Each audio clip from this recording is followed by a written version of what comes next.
All right, welcome everybody. My name is Brian Johnson. Glad to be here today in front of you. I'm going to be talking about something cool. This is going to be more of the intermediate to advanced play as far as some of the things that we do for our own agency clients over at Canopy Management.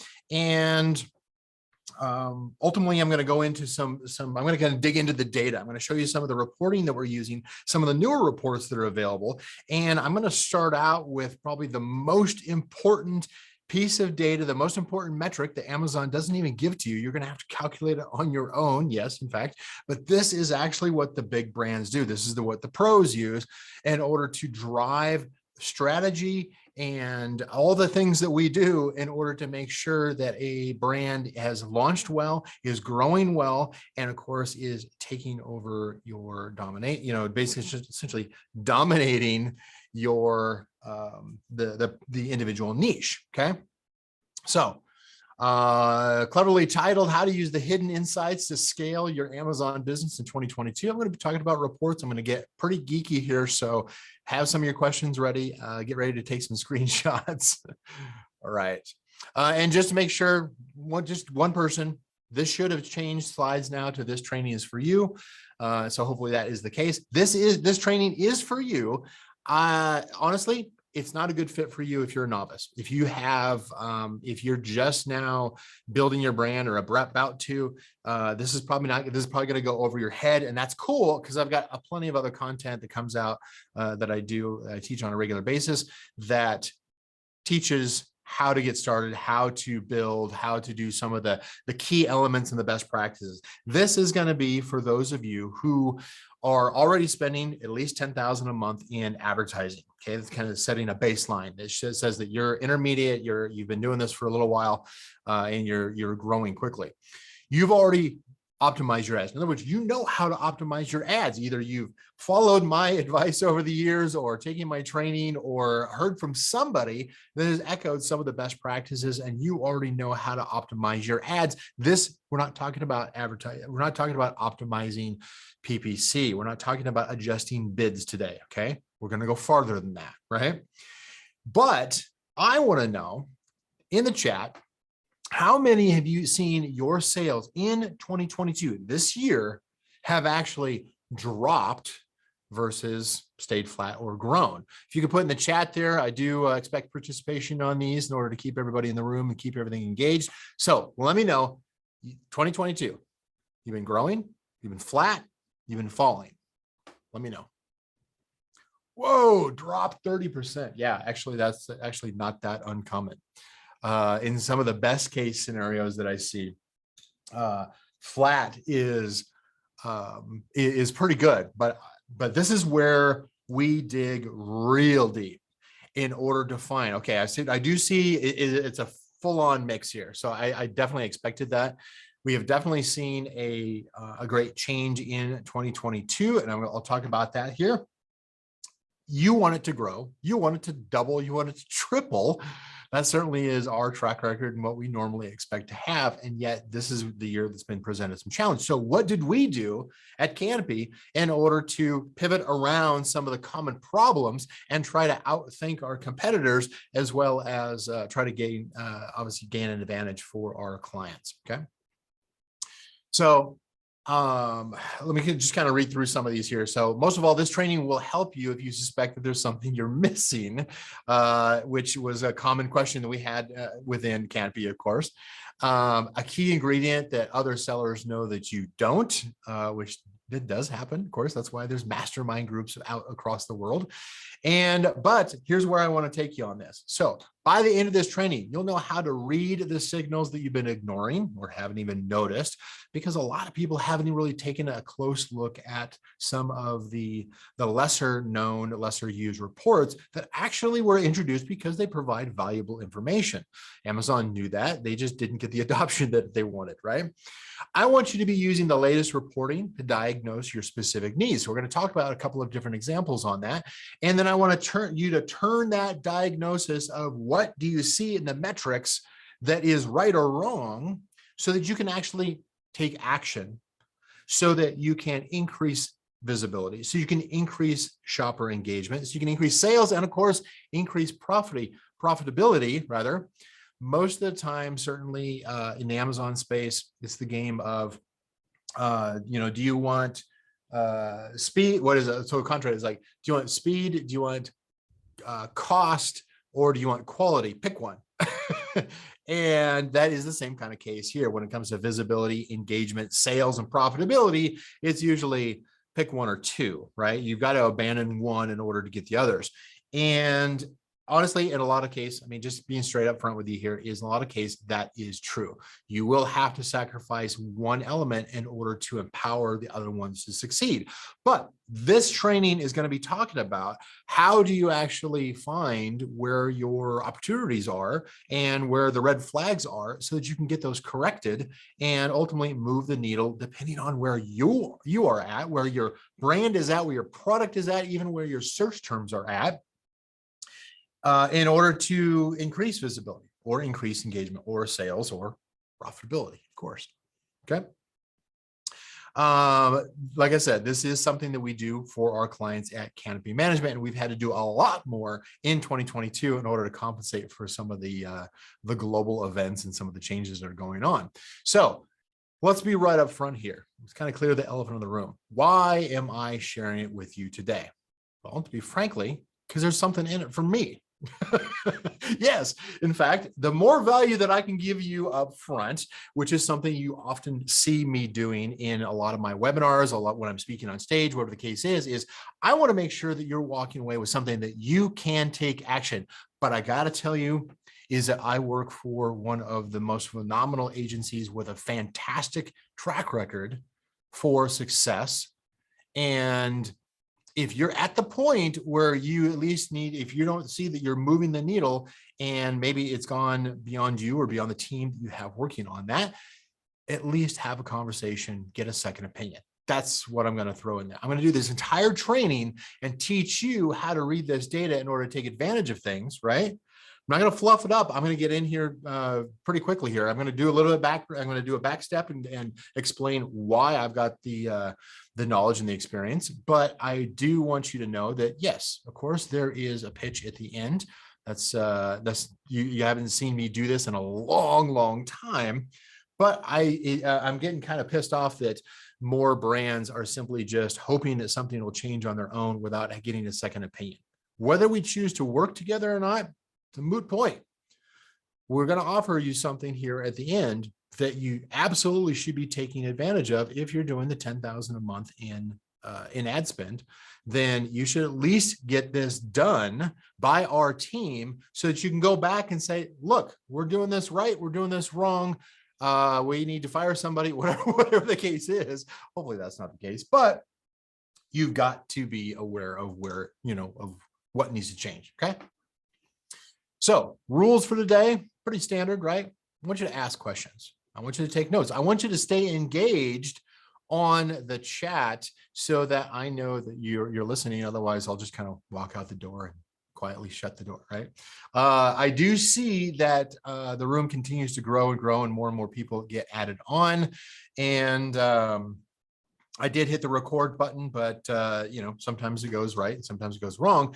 But I'm going to be sharing some things that you need to hear and see today so that you can implement today, or you can make some decisions today. All right. So stick around, even for some of you, because I know there's always somebody who it's 2 o'clock in the morning. Stick with me. I'm going to race through this. You're going to take some screenshots, and tomorrow morning when you wake up, you're going to implement some of these things because you're like going, holy crap, this is awesome. Okay. Should we do it? All right, let me go ahead and do the step back. I told you I was going to do it here. And let me tell you about me. I'm not going to monologue, right? I just want you to understand that my background, for those of you who have never heard me speak or don't really know who I am, in the e-commerce and Amazon space, this is a splattering of what I've done. I've got about 14 years of e-commerce experience of selling my own products, reselling, wholesaling, doing all kinds of, I've been in a lot of different stuff in the e-commerce world. In the Amazon space alone, I co-founded 3 companies that have done great things, mostly because of my need for these things, right? I did it out of necessity, right? Because I needed the tools, I needed the training, I needed the mastermind group, I needed, somebody to do it for me, frankly. And I had to create all these things because they simply just didn't exist when I started on Amazon. And so I stepped up to the plate, pat myself on the back here, right? Created the first Amazon PPC software, PPC Scope, who some of you may have even tried in past years. Certainly a lot of options on the platform or in the marketplace available today. Sponsor Products Academy 1, 2, and 3, the first professional training course. That was a huge amount of work. And no, the answer is I do not plan on coming out with SPA 4 because it's way too much work. And of course, Canopy Management. Canopy Management is my flagship advertising agency. We now have over 100 staff worldwide. We have a phenomenal team, a phenomenal culture. Yes, I'll leave it at that. But we do actually have a great track record. I believe it's something along the lines of, we've got what we have on the screen here, which of course is the 84% year-over-year increase on average for our clients, across all of our clients, an average increase of 84% in profitability, 105%, 105, 106, something like that, increase year-over-year in sales, right? And then I think it's something along the lines of like 65% in PPC profitability or sales. I forget that exact metric. Here's the experience that I'm coming in with. You can see it on the screen here, is in my time in the Amazon space, I and my team, it's well beyond this because of Canopy, it's doubled, tripled this, but in my experience, having the privilege of being able to help over 20,000 brands grow significantly on Amazon to the point where they've grown by over $1 billion in my career through advertising strategy, through conversion rate optimization, through differentiation, which means standing out. In fact, I went so far in the last year and a half to create a proprietary method for increasing visibility, engagement, and conversion that I call the product search and rescue method. Okay, that's it. If you have questions about me and my background, throw them in the chat. I'll answer those later. But as I mentioned, it wasn't always this way. Like I said, when I first started on the Amazon side, well, in the e-commerce 14 years, I had to learn the hard way. I had to do it all over again when I joined back in Amazon. And probably whatever the next platform is, I'll have to start back all over again. But I'm willing to do the work, and hopefully you are too. Relearn everything, right? Mostly because not only the platforms may be familiar, right? How many of you have walked into a brand new platform like Amazon and like, oh my gosh, I don't know any of this stuff? Well, what happens when Amazon changes things on a weekly basis? Yeah, we got to learn it again. And so it's that kind of constant staying in touch with what is changing, testing, a huge amount of testing, A/B split testing, testing new reports, testing new ad strategies, testing new methods of driving traffic and getting conversion rate increase. Apparently I'm passionate about it because I do it all the time. So anyway, when I shifted my, what I had mentioned before, of course, is when I shifted to Amazon, I had to create, of course, the mastermind tools I needed because none of that stuff existed. Literally didn't. So I created the Amazon mastermind, the advertising mastermind community on Facebook. I think there's 22,000 brands, sellers in there. The advertising analysis automation software I mentioned before, the advanced advertising training system I mentioned, Sponsor Products Academy, my Canopy Management done for you advertising agency, and of course my product differentiation method. The result, as I mentioned, 20,000 brands, $1 billion in sales, blah, blah, blah, blah, right? Let's get into this. Oh, I did want to actually mention, because obviously I am sponsored by Canopy Management. And as I mentioned, is that we've grown from a small team of 4 when I first started out to now over 100 employees around the world. And we're now currently driving, I think it's over 332 million in Amazon advertising ad spend across sponsor products, sponsor brands, sponsor display, and demand side platform, or DSP. Right. Okay. Okay, I actually was close on those numbers. Yeah, 84%, 105% on the average year-over-year growth. Short version before I jump into the training here is I'd like to think that I know what I'm talking about by now, right? Hopefully I've got enough experience in order to my 10,000 hours I've put in, right? Okay. 2022.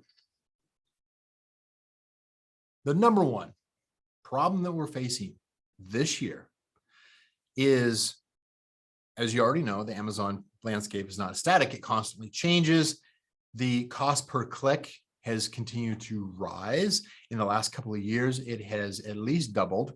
And of course, it's saying up 25%. Well, as you know, in some product niches, it's more than doubled for sure. But Amazon is continuing to test out how do they display the search results both on mobile and desktop, right? You're all aware of that, I'm assuming. And you've also seen where more and more ads seem to bubble up to the top. This is the same kind of thing that Google actually went through back in the day, and then they finally backed off. And so it's a little thinner on the ads than it peaked at, right? I think Amazon's at the point where they're peaking at how many ads can we run right up front before they start making a better user experience when people start pushing back and saying, all I'm seeing is ads. But right now, this is a real cost for us as brand owners. I know I'm dumping a huge amount of money on a recent product launch for myself. Because a lot of the traditional tactics that I would use in order to launch a product off Amazon are no longer allowed or no longer as effective. And so I'm continuing to develop strategies through masterminds in order to build out the external traffic strategies. And that's working out pretty well so far. But in the meantime, I still have to push all the levers. I still have to pull all the levers, push the buttons, on Amazon in order to make sales grow, to make profitability grow, right?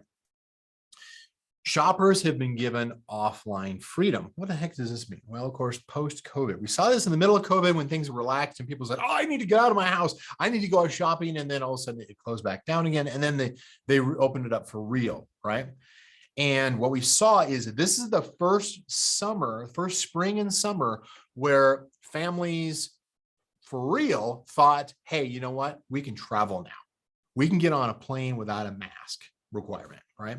We can travel to, water parks and take our family on family vacations. Sure, there's new restrictions and rules and, but the number of people who are out there is probably lower than what it has been in previous years. So in other words, they've jumped off of their phones, they've jumped off of their laptops, and they're not shopping quite as much because, you know what, I want to go back and have the tactile experience of buying something and shopping for something in a discount strip mall or a shopping center or a store, right? How many of you have you seen that? Put a 5 in the chat if you would, if you've seen that locally where you live, where you've seen a lot more people, like traffic is increasing, stores lines are getting longer. Now, it is interesting to see, and I'm sure that some of you have seen this too, is I appreciate those of you who are chipping in and kind of validating this. So I'm expecting a whole lot more than just a few. But what I was going to say on this is that we've seen a lot more automation coming to the forefront. In other words, you go to a store and you see fewer employees because they can't find them. They can't hire them because people are not willing to come back to work unless they're paid top dollar and they can work from home, which doesn't work for a retail store or for a restaurant. And so they've had to limit capacity, or they've had to put in more automated checkouts or self-checkouts. It is definitely something we're going to see a whole lot more across multiple industries. Okay. Now, as you know already, preaching to the choir, right? If you're not keeping up with the times, I'm sure that's one of the reasons why you're here, right? I'm here to try to teach. Here's what I know. Here's what I know that is working currently in 2022. You're here to stay on top of what's working now. Keep your competitive edge. Keep ahead of your competition, or learn how to move ahead of your competition, right? Today, we're going to be talking about reading the signals, using that to diagnose your campaign health and your just not even your advertising health. I mean, that's going to be part of it. Your whole plan of how you position and you sell your products on Amazon total, how to increase that and how to put in an action plan. Okay. Everybody good with that? All right. I'm going to hold here until I get a whole bunch of ones that says you're ready to go. Finally, after all the blurbs, all the background of why are we here today? Thank you. Yes. Appreciate you. That's the kind of engagement that I'm talking about. God, you guys are awesome. All right. So take a screenshot. Okay. First one right here. Take a screenshot and I'll get into what these mean. Now, what are some of the metrics that are being used by the pros, that are being used by some of the top brands that we hear about and we discuss in these mastermind meetings? Okay. Profit contribution per ASIN. I'll go into each one of these, right? So I'm not going to explain every single one of these. Profit contribution per ASIN, profit share per session. Canopy leads our strategies based off of the net profitability to the client after our services, the cost of our services, after the cost of sourcing products, the advertising costs, any additional, FBA fees, all of that net profit contribution to our client, net profit contribution on a per ASIN basis, right? So that we've got quality coming out of everything. And of course, even per share. In other words, how much is our combined traffic, whether that's advertised or organic or external, what is our combined traffic contributing? What it is actually producing as far as profit at the end, right? We can talk about engagement, we can talk about clicks, we can talk about all that kind of stuff. But ultimately, we need to walk out the door with more cash, right? I'm going to be talking about cart abandonment, which is kind of an interesting thing that you can actually see in Amazon. It'll be interesting to see. Put a 0 in the chat if you were not aware that Amazon tells you what your cart abandonment rate is. Of course, some of you may be like, "What the heck is cart abandonment?" I'll explain that one. How many ASINs that you're competing against, right? Your impression rank. Some of you have probably seen that as far as like Shure's term impression share and some of the brand and category share. I'll be discussing those in more detail here. Shure's going to be talking about impression ranks, acquired impressions per product, per search term, how to read as far as the conversion rate, and make some judgment calls on that. And then also talk about some of the things where what we think we're doing is actually producing a different result. All right, ready? I'm going to take a sip of water here, and then we're going to get really into the nitty gritty. All right, so let's start out with a business report, okay? And don't worry about if this is small on your screen. I'm going to switch over to a bigger screen so there's even more information to fit on your screen. So hopefully you're not on a phone because this is going to be very visual. In your business report. So if you are in Seller Central and you go to reports, business reports, detail by ASIN. Okay. Did you catch all that? Reports.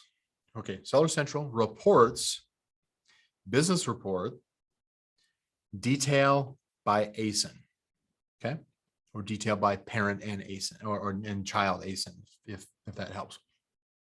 I intentionally cut off some of the sensitive information for a client here as far as their ASINs, because that's none of your business. But the reason I want to bring this up is not only talking about some of the key metrics that are in here, but also talk about these last 4 columns that are not in there, that you've actually got to do the calculation yourself. Okay. If you don't know your net profit margin for each of the products that you either own and you're trying to sell or that you manage, then you're completely failing the brand because you're working off of partial information.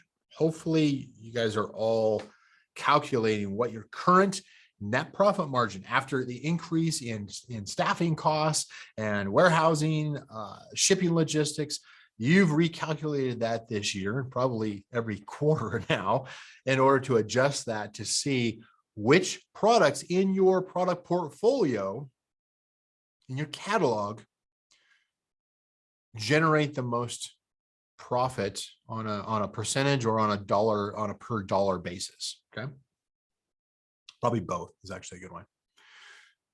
And what I want to do is I want to look at a couple of things. One is I'm going to take a look at the sessions in the business report. Okay. I'm going to take a look at the sessions. In fact, let me switch over to the business report. Okay. So, oops, hold on here. I'm going to have to reshare my screen so that you can actually see what I'm talking about. All right. So hopefully you can see. Let me know in the chat if you do not see a spreadsheet, which is a business report, and or if it's too small or too off screen or whatever the case is, just let me know if there's any issues there. The session totals. So assuming that there's a list of ASINs. So let's say you've got a product catalog and all your ASINs, your child ASINs are listed up on the left-hand side. Okay. Can see it fine. Cool. Thank you, Dave. Appreciate it. The sessions are essentially the number of visits that are coming into your product detail page. At your level, you already know this. Okay. I don't want to I don't know what's the word, be condescending in my terminology. I just want to make sure everybody's following along here. The sessions, of course, is how many unique, we'll call it for better terms, right? There's always some nuances. For better terms, is that unique shoppers that have visited your product detail page. Okay. That's going to be your sessions. One of the things that I look at in a product detail or a business report, sorry, is I look at which products are generating above average in green, right? Highlighting green in this example, right? I went through and I just did a quick filter in Excel and said, okay, highlight the ones that are above average as far as sessions. Above average compared to the rest of your products, right?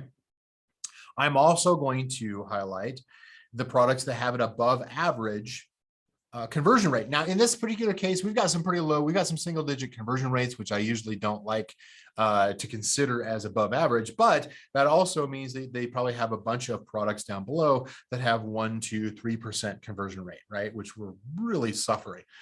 What we're looking at is which products have an above average conversion rate, highlighted in green, and which ones have either one of two things, either an above average number of sessions, right? Or below average number of sessions.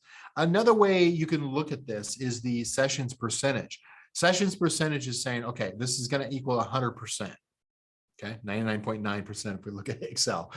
100%, because what this means is that this 3,302 sessions to this one ASIN represents 1% of all the sessions you have across your entire catalog. Cool? You with me? Now, so you can look at it either way. Initially, we look at the outliers because we want to know how are the outliers trending on a month-to-month basis. Which products, this is the question I'm trying to answer here.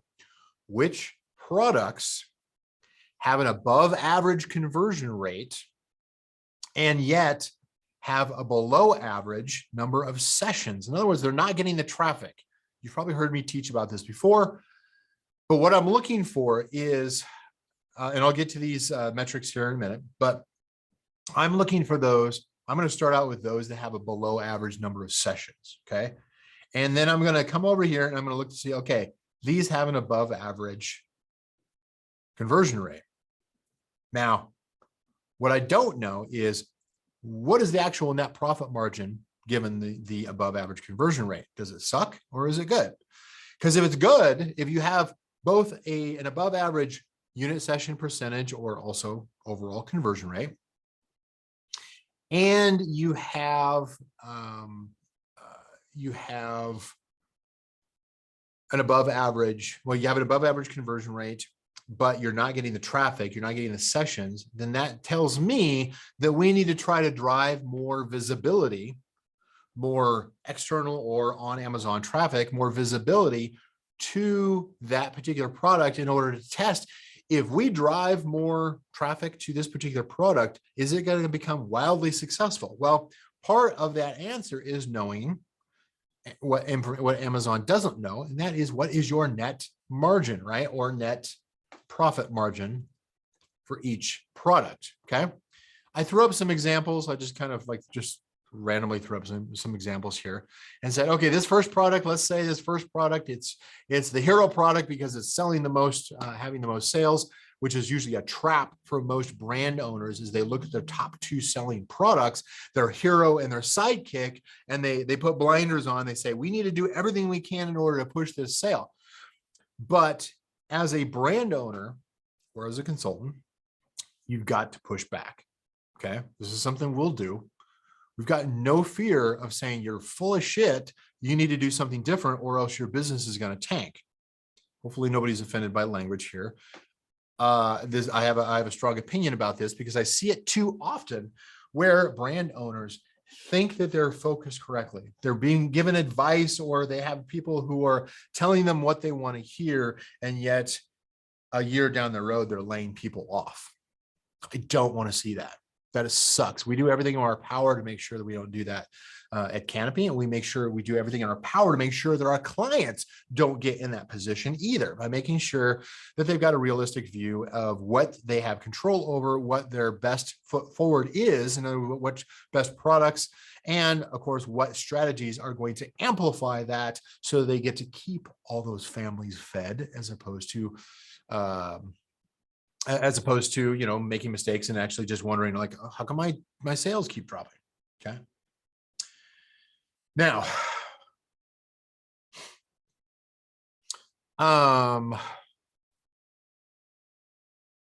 let's assume that you calculate for this ASIN, you calculate the net profit percentage, right? Let's say it's 33%. Really good, by the way.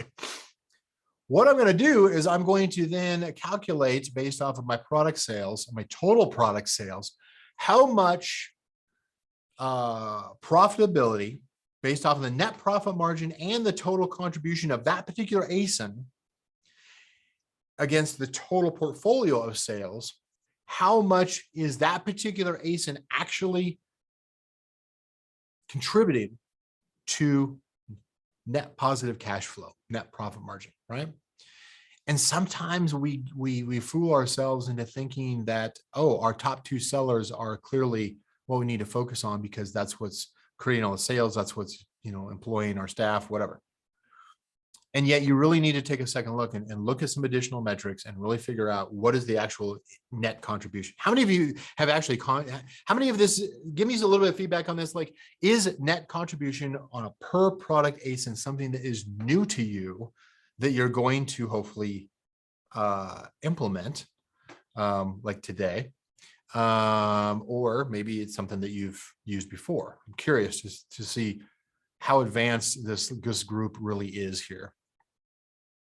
The next thing, while people are pulling this in here, is the session share. So in other words, what is my profit per session? In other words, I'm measuring how much dollars profit am I actually making. I'll show you what the calculation there is based off of order product sales, the net profit margin, and the sessions. I've got a certain number of sessions that are coming in for a product, and I want to know how much each session is contributing to my net profitability. Because if I know that I've got first of all, I've got a positive number.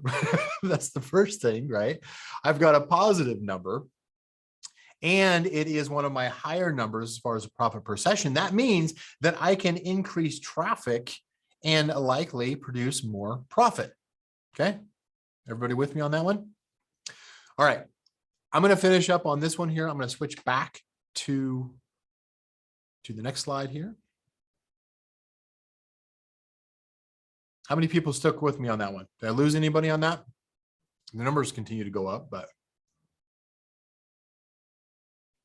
give me a 0 if I lost you. Give me a 1. I can revisit later, but give me a 1 if you're still sticking with me here. I know I'm so demanding in my engagement, right? You should be too when it comes to your products on Amazon. Yes. All right. Is it Asif?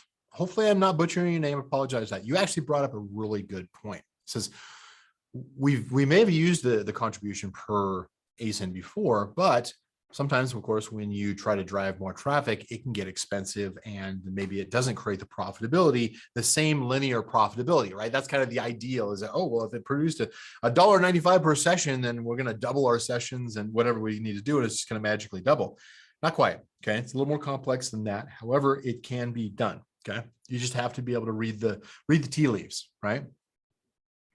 All right. So let me go back to the presentation. There we go.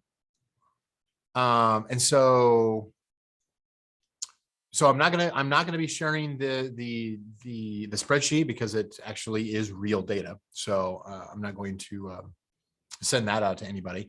You're welcome to take a screenshot here just so you know as far as which ones these are, and then you can revisit this whole training afterwards. Let's go to the next one.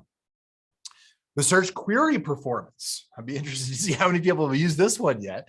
So the search query performance and the category query. So these are reports that are part of brand analytics. So in your in Seller Central, in brands or brand management drop down, you're gonna have brand analytics, and brand analytics then gives you a little link if you've got it available in your account in order to get to search query performance, and I believe it's catalog performance or catalog query performance, right? The two that I'm looking at primarily on this is cart abandonment and competing ASINs. Okay, this is similar to what you might have done in the advertising side of things if you're using a Seller Tools or a Helium 10 or a Jungle Scout, a Cobalt or something like that, right?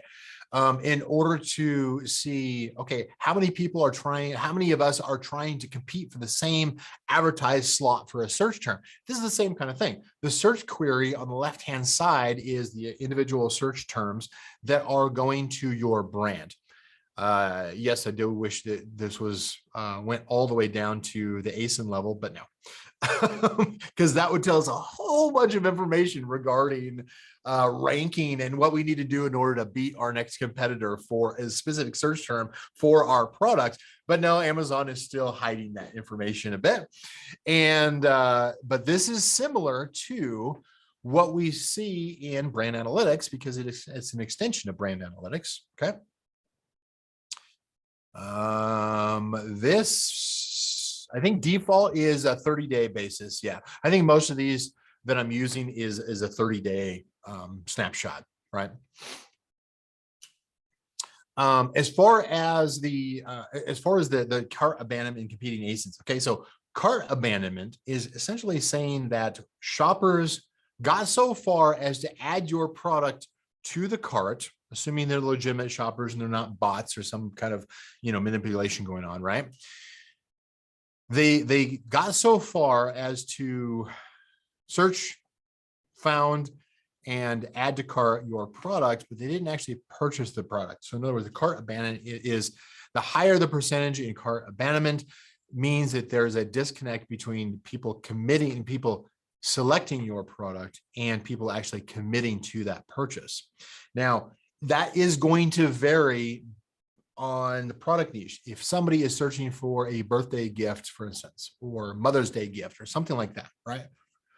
They're shopping for somebody else. They may put in like 3 or 4 different things in their cart as a way of kind of storing their options to compare or to consider later on, but then ultimately they may choose something else, right? A little bit, that's occurs less often than you probably think. Most people simply just say, okay, I'm going to add it to the cart, and if I'm going to add it to the cart, then I'm going to go and do it.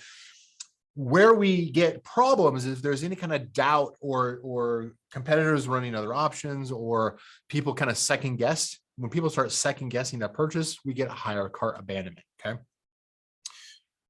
This is one of those things where you can go in and you can look at the search query performance. You can calculate your cart abandonment. Now, let me go ahead and switch over here to the search query report so you can actually see it.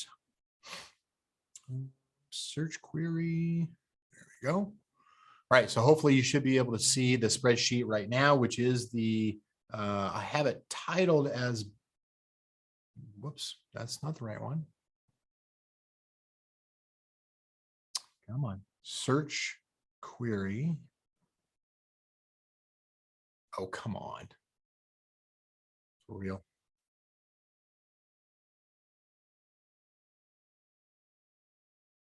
All right, hold on. Figure out why that's not doing its job. Share. Come on, Zoom. Work with me on this, please. Search query performance. Yes. Okay. Gosh, man, that was difficult. Yeah.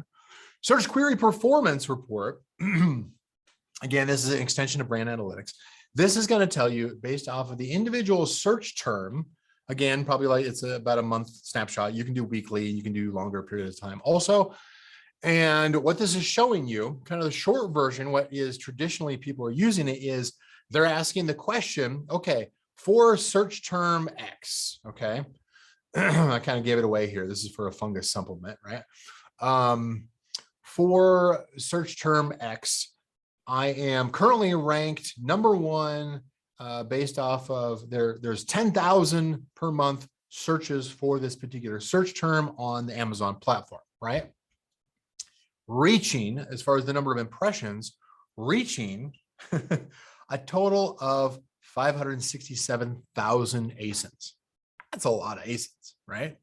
So as far as our brand goes, it's saying that we're getting 40,000 of those 567 impressions, or 7% of the total pool. Okay. One of the things that I'm going to look at is now in this case here, you can see I got these in blue. Okay, so I'm going to talk about Cartabana and then also the ASINs shown per search. Since I already opened up with the search query, the search volume on Amazon for that search term, and then I said how many ASINs did it actually reach in that search term, we can actually calculate how many ASINs in general, including my own, did that search query return. That could be advertised, it could be organic. It's simply just saying that Amazon is willing to show 567,000. Now, obviously, that's not page one results, right? That's everything, right? All the ads, all the organic listings, all the branches and everything that come off of this for 10,000 searches a month. They're saying that it's going to reach potentially 567,000. I'm sorry, not 567,000 ASINs. I misspoke on that. I apologize. It is, and actually, let me see if I actually screwed that one up. So that should be impressions per search.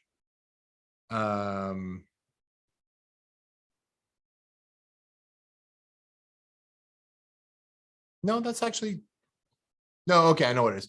Okay. So I'm sorry, it's not the total count, excuse me. Total count is not the number of ASINs. It is the actual number of impressions that get out there. Now, what does that actually mean? If you have 10,000 searches per month and it creates it creates an impression volume for ASINs of 567,000, you can calculate that out simply through basic division of how many ASINs are actually being shown for that search. I can tell you right now, the average is about 50. Okay. But what you're looking for is you're looking for outliers in this. Okay. With outliers, you're going to look for where is there kind of a chink in the armor? Where's the weak spot, right? A weak spot, highlight in green here, where there's only, like in this case here, this particular search term is only showing up. It has, let's see here. Well, of course, it only has 44 search volume, right? So you may want to do some additional filtering and say, okay, show me everything above, I don't know, 500, for instance, right? That'll usually eliminate things as far as like branded terms. Okay. So let's say you've got an outlier here. This particular one, let's see if we've got it right here. There we go. This particular one gets 107,000 searches per month, and yet there's not as many ASINs that are available. This is kind of, you would use this from a standpoint of saying like, okay, I've got this particular search term is not being shown or indexed for maybe some of my competitors. Maybe this is an opportunity for me to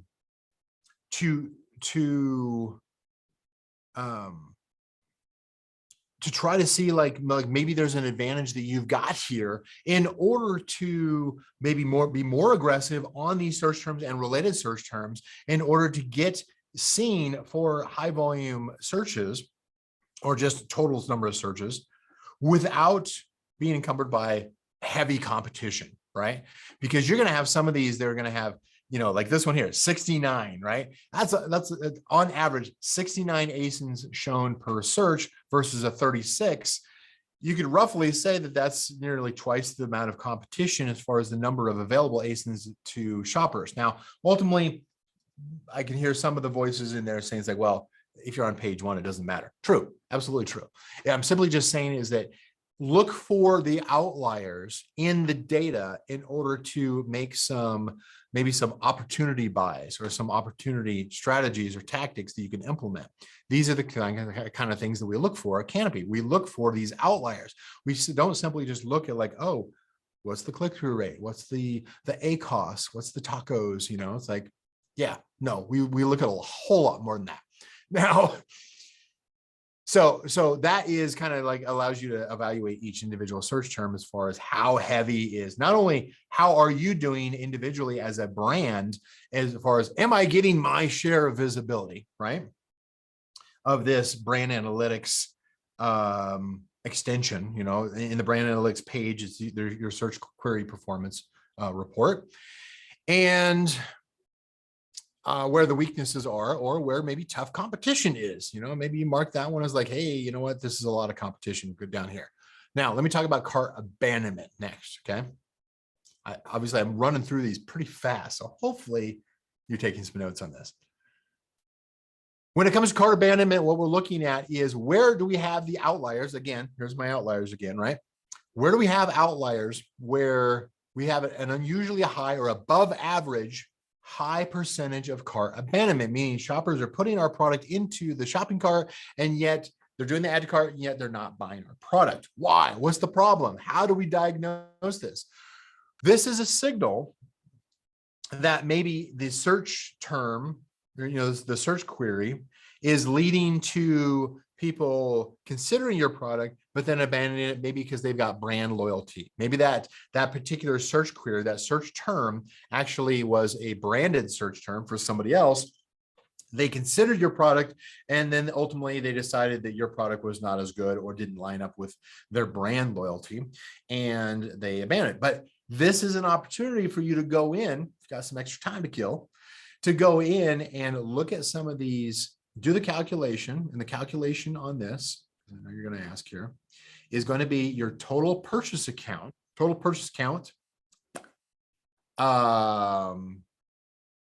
against total add to cart. Okay.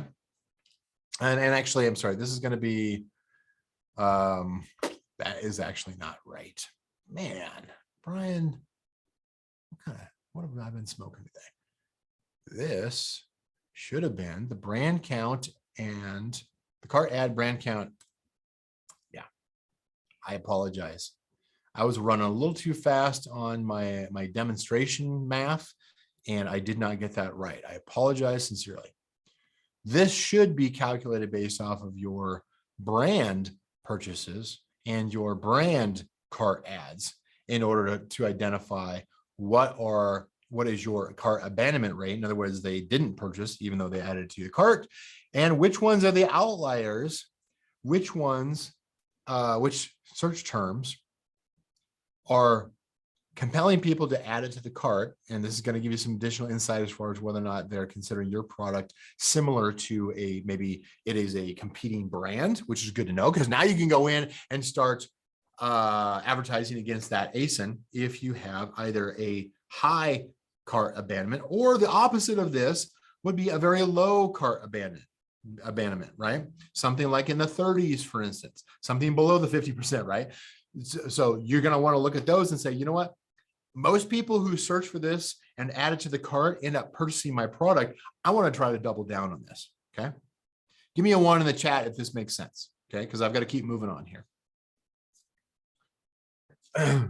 Okay. Whew. Cool.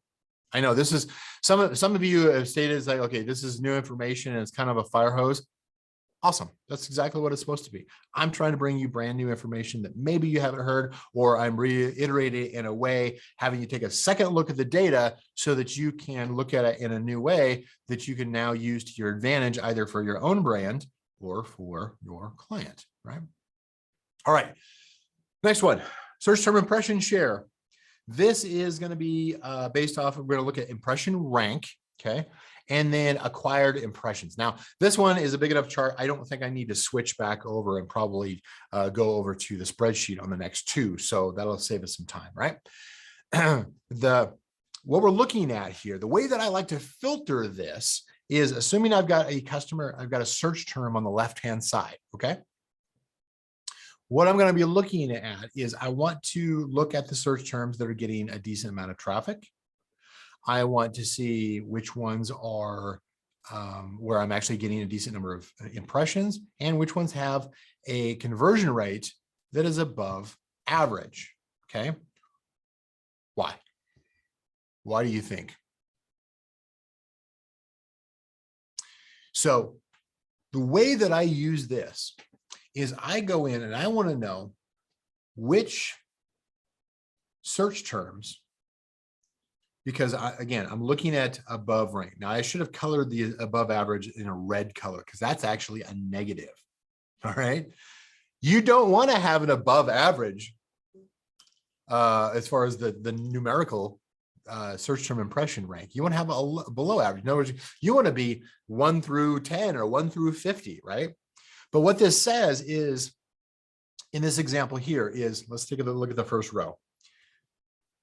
Search term X is showing your product, but it's showing it clear down not in position 120. That would be a mistake to characterize it that way. You're actually, compared to all of your competitors, you are ranked in, you're ranked number 120. So it's kind of like bestseller rank, BSR, right? The bigger the number, the worse it is, because that means you're farther down the road. You want to be the higher number. You want to be the closest to 1 as you can get, right? So what I'm looking at is the above average search term impression rank, which should be in red, is a bad thing, but the search term is getting a decent number of impressions and it has an above average conversion rate. This is the key, the above average conversion rate, because I want to go in and I want to dive into those specific search terms and say, you know what? I've got an above average conversion rate on this search term, and yet I'm not being seen even on page 1. I'm not even ranking in the top 10 among my competitors as far as visibility on this search term. Can I be more aggressive in this search term and related search terms and ultimately drive more sales because I identified the specific search term that was simply just where I wasn't getting enough visibility in comparison to the rest of my competitors? Okay. Give me a 4 in the chat, just to let me know you're listening and you understood this. Cool. Thank you. Is anybody's head hurting yet? All right, let me jump in here. All right. Purchase product report. Oh, this old thing. Yeah, this old thing, because I see way too many brands that just forget to check this. And if you're a brand owner or if you're consulting for a brand, if you're not checking this at least every quarter, you're missing out on potentially adjusting your strategy in order to get more focused sales at a higher profit. Excuse me. The way that I typically do this, the way I break this down. Now, the purchase product report, in fact, let me bring that up because there's a little bit more detail on this. Purchased. Where's that at? No. I'm not sure why it keeps doing that.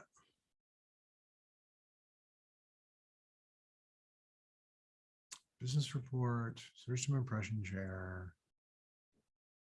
All right, I'm not sure why it's doing that, but let me go ahead and bring it back here. Let me just go ahead and share the screen again. The way the purchase product report is set up is that it gives you a couple of sets. Now, this is a pivot table that I created off of the purchase product report, but the purchase product report shows you advertise product A, and yet your product B or product D or product G actually got the sale. This helps you correct for bad data that Amazon has in the advertising reports. So the advertising reports are going to say like, hey, product A was advertising this, there was a conversion, therefore the sale is attributed to the advertised ASIN, which is incorrect if you report it that way. Because if you go in and you say, it's like, hey, you know what, you sold 10,000 units of this product through the advertising that we created for you, and they come back and say, we don't even have 10,000 units in stock, nor have we ever, you're full of it, then they would be correct. And you got to go back and figure out what it was that went wrong. What went wrong is usually where you have multiple products, and usually variations is a very common one. And your advertising or Amazon is showing one ASIN heavily compared to your other variations, for instance, or other similar products. And that ad is showing up, let's say the black color is showing up on a regular basis because Amazon has the most confident in that one getting the click, which is how their algorithm works, right? They're looking to say, if I get the click, that means the shopper is engaged, which means that I, as Amazon, have created a good experience for the shopper. They could care less whether or not they're reporting it correctly to you because they're giving you a couple different ways, including this one. In that I will build a pivot table off Excel. Pivot tables are not that hard. Jump into YouTube and say, how do I create a pivot table in Google Sheets or Microsoft Excel or whatever? It's not that hard. What you're looking to do is you're looking to nest in and say, okay, the advertised ASIN, which is that bold one that has 83 total of other SKU. And then the child is nested in there so that you can see the breakdown of this. The bold ASIN was advertised, and yet all these other ones that are not bold actually converted for a specific target or a specific search term. So it'll break it down to campaign, ad group, target keyword, or target in general. And I think it's actually even search term too. Let me double check that one. Yeah. And so what you're looking for here, this is not going to represent, this is where Amazon kind of fails on this and you need to do some additional math. This particular product didn't sell 83 units only, or have 83 orders only on this main ASIN here. This is only what it was in the exception where it was attributed to actually a different ASIN, okay, different product. So what you're going to do is you're going to say, okay, 83 is I pass the sale off to another product. You're going to need to go back and say, okay, how many total orders did I get in advertising for this particular ASIN, for this particular product? Maybe it was 150. Okay. Now what that shows, that is what is more important. Okay. If you have 83 out of 150 orders that are going to other products, then that's roughly half of your advertising doesn't even convert to that particular product. People choose other variations, for instance, or other products that you sell. Okay. So then you're going to want to go in and see, is there an outlier that clearly, it doesn't show it on this particular chart, but let's kind of make believe here a little bit. I would say that it's pretty normal if you've got a bunch of different variations that are tied to this one parent ASIN or this other ASIN, this other variation. Let's say, for instance, you've got 150 orders total. Okay. Through advertising, advertised orders. You've got 150. 83 of those are being passed off. In this case, 18, 14, 12, 10, 8. That's pretty normal to get that number of other ASINs that are then selected and purchased, even though the original one was advertised. And this is going to break it down by every single ASIN that's being advertised. It's going to break it down to which other ASIN actually converted. Now, what you're looking for here, you're looking for the outliers where you have one ASIN that is nested in here, or one purchased ASIN that by far just dominates this. Like, let's say you've got 83 out of 150 orders were passed from ASIN number A that was advertised. And let's say that 80 of those, instead of 18, let's say that 80 of those went to this second, the YGG ASIN here. That is an outlier that we definitely want to research further and potentially be more aggressive or start running ads. That's usually the case, is start running ads on this other ASIN, so that maybe even break it out into its own parent, into its own standalone ASIN, so that you can run ads in parallel, okay, to that original one, so that both products are being advertised, both products are ranking organically, and both products are getting their correctly assigned share of it's being seen by more people who actually want that secondary product. So you're looking for the outliers to say, is there some other product that is significantly getting an unfair share of the handed off orders or sales compared to that product that was advertised? Okay. All right. So that's going to wrap up as far as the level of detail I'm going to get into. So start putting some of your questions together. I'm going to take just a couple of questions on this, but I do want to make sure, kind of a pulse check with you. It's like, give me a percentage, 0 to 100%. How much of this made enough sense that you will take action on it? Throw me some percentages on this. Now, while you're doing that, because I will follow up on this with each of you, okay? Just to kind of, not each of you, but I want to know, like, how much of this, did 50% of this make sense? 100% make sense? I'm going to put it all into place as soon as I can. 90%, yeah, good. So this is kind of where I go in and say, look, here's kind of the reality of doing business on Amazon. Is if you are a brand owner. Now, if you are a consultant or an agency, cool, you're probably already doing this. You need to be putting these things in place for your clients. If you're not, because likely they are going to start wondering why sales are flat or they're falling on your watch if you're not actually paying attention to this level of detail, right?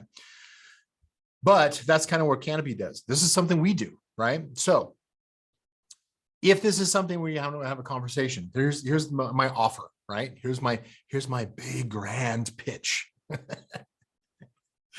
Is you've got two options, of course. You can struggle with the guesswork of staying in the do-it-yourself mode, right? Let's assume that you're a brand owner and you're doing 10,000 a month in ad spend, right? We want to have a conversation with you, and I'll tell you why and what's in it for you here. You can spend less time, you can spend less effort, you can get better results. You really can. That does exist, especially if your 2022 has sucked wind, right? Here's just a couple, right? We have a couple hundred clients. Like I said, we do over $1 billion in sales on Amazon. We have the track record, we have the clientele, we have the team of experts, right? Zugu case is an example of one that we did phenomenally with, and we actually doubled their revenue in the first 90 days of working with them. And at the same time, we were able to reduce their A costs so that they got more profitable. Okay, 2 times more profitable in this particular case. Bow Lashes, we were able to increase almost double their sales, right? But at the same time, we were able to control their A costs again, and we were able to help them position their product better so that with not only their listing optimization, their conversion rates, and targeting the correct audience so that we could increase their review rating at the same time. Again, using the data for good, not for evil.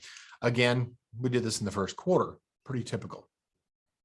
And then, of course, Bag Nation, 39% profitability increase. We doubled their sales. And again, we did this in the first quarter, right? So what was the first step in each of these 3 success stories, as well as all of our partners, right? They had a conversation with us. No, they actually went and they talked to our team, right? We are a no pressure team, right? We're not going to strong arm anybody. We may not even choose to work with you, but we do have a proprietary system that we've built that is phenomenal. People love it. They get so much information out of it. And in fact, a lot of times when we present the data back, the common message or the common feedback that we get is like, nobody else told me the level of detail that you just told us. We're going to put this stuff in place, or frankly, we're going to let you do it because we don't want to have to do all this detail. But it is a business growth roadmap, right? This is going through, and I'll just throw some examples. This is definitely not exhaustive, right? We're going to be talking about, we're going to do an in-depth analysis on your Amazon account. We're going to talk about historical trends, where you were, where you're going wrong. And we're going to have the insight to compare that to others in your niche, as well as the industry in general on Amazon, because we've got that much experience and that much data access and that many connections. So you can get a feel for, how am I doing compared to my competitors in 2022? Could I be doing better? Where can I be doing better, right? Where? What are the key metrics that you really need to focus in on? I can guarantee you they're not on this particular list here, although that first one, the profit per ASIN, is probably definitely going to come up, right? And of course, what does the competitive landscape? How does your market share look? How does your positioning look? What are some of the strengths and weaknesses of your competition that can be taken advantage of? We get into that kind of stuff. This growth plan also talks about some of the things that part of our systems, right, is our control stage, expand stage, and domination stage opportunities in order to, and we're actually going to tell you, we think that we can grow you 30%, 62%, 100%. We're actually going to give you a projection of where we see the opportunities if we put in place our strategies, what we're telling you, what those are, in order to increase profitability and predictable performance, right?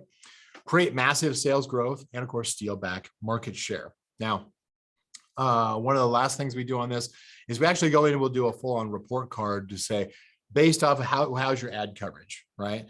What is your ad strategy, and is it matching up with what your needs are for this year compared to what your competitors are doing to you or next to you? Look for some of those search term opportunities, and of course, diagnose your advertising health in general. This is just the upfront summary that we're providing to you in this business growth roadmap. This is not even what we do on a day-to-day basis, which is a lot more detailed, I guarantee you. And they're custom, right? It actually there is a cost, right? So that's why we want to have those conversations with those that might consider, frankly, what's in it for me? You may consider working with my team at Canopy. But if you choose not to, no hard feelings, as long as you're taking the advice and you're running with it, or having your team run with it, or having your agency run with it, cool. But I highly recommend that you do get a second opinion to make sure that you get a strong pulse check of, like, you could be missing out on a whole lot of revenue and profitability, or you could be doing everything perfect. I've never seen that before, but it's possible. But what this actually means is that we'll jump on an introductory call, and we'll get access to your account data. It's pretty normal. If you want an NDA in place, cool. Never had a problem. Pretty standard. But in order to get all of this, I'm not going to read all this through to you again. In order to get all of this and more, just in this initial report, at no cost other than simply just giving us a chance to go through and do the analysis for you, have that conversation for you, we will tell you at the end. And we're not going to try to pitch you. We're simply just going to say, look, if you want us to do it for you, here's the setup cost, here's the monthly cost. Here's where we think here's where we know we can get you. Okay. If that conversation makes sense for your business and you want to work with us, cool. Okay. That was a pretty weak pitch, right? How do you do that? grow.ppcstrategycall.com/webinar so that people know. In fact, I'll put it into the chat here so you can just click it or copy it.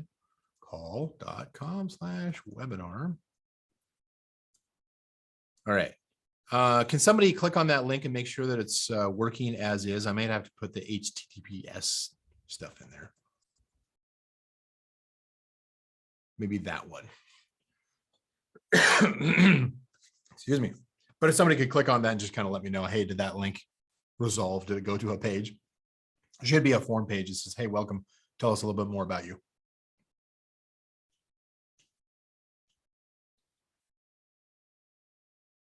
Yeah, cool. Awesome. Thank you.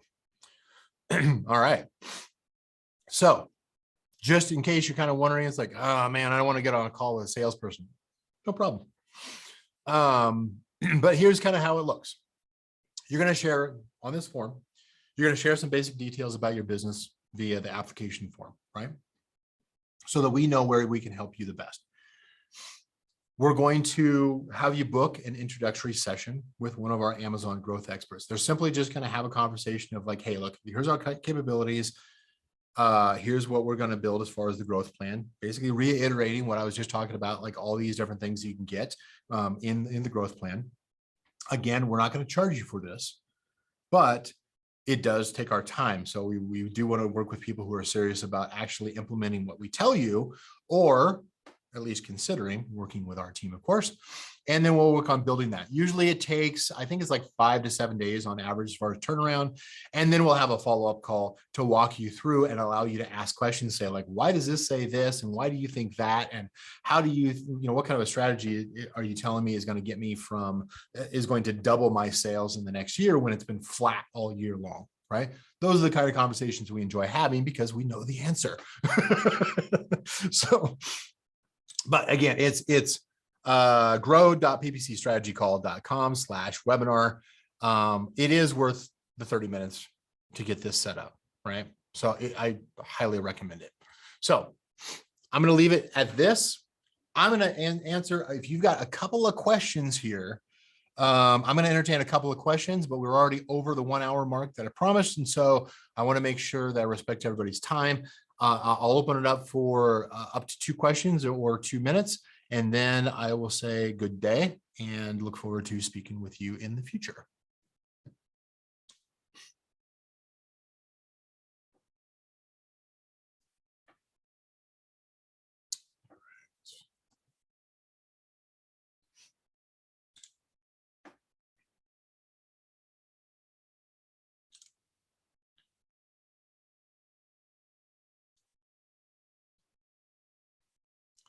This is what a bunch of people go like, wait, how come all of a sudden got silent?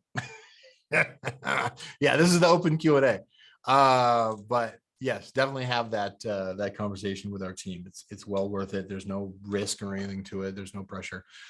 Thank you, Kathy. All right. I calculated my net profit and needed to make improvements. To raise my overall net profit margin, I launched a new product. Okay. And shipped to Amazon last week. Amazon is trickling 1 unit to each warehouse across the country, saying that all units should be available July 20th. Yeah, I love it when they do that. Should I close my listing until all units are received in the warehouses? Okay. The product shows as active, but the delivery time shown to the customers is 1 to 2 months. Then yes. Then I would say that you should be able to close it until the products have actually transferred to the other warehouses, and then you can reactivate it, because you don't want to train Amazon to say, look, people intentionally are not converting on my product because, well, obviously the delivery date is unreasonable, right? So yes, I would say you can close that. The only time that would cause a problem is if you, well, they're not going to let you delete the listing while you have product in FBA, but yeah, you can definitely close it until you are technically stocked. So yeah, that would be a good one. All right, cool. Well, I think that was the only question. That made it a lot easier for me to say good day. And I will say thank you for joining me today, and I look forward to speaking with you soon. Do me a favor, reach out on social media, whatever the case is, just let me know. Did you reach out? Did you talk to my team? I'd love to get the full loop feedback, but I hope you take action on what you learned today, put it in place, because This is how you're going to break out of any kind of a slump that you have in 2022, is by taking action and new action, not simply just stirring the pot with what has been done in the past. So, all right, everybody, you have a fantastic day. My name is Brian Johnson, and thank you so much, and take care.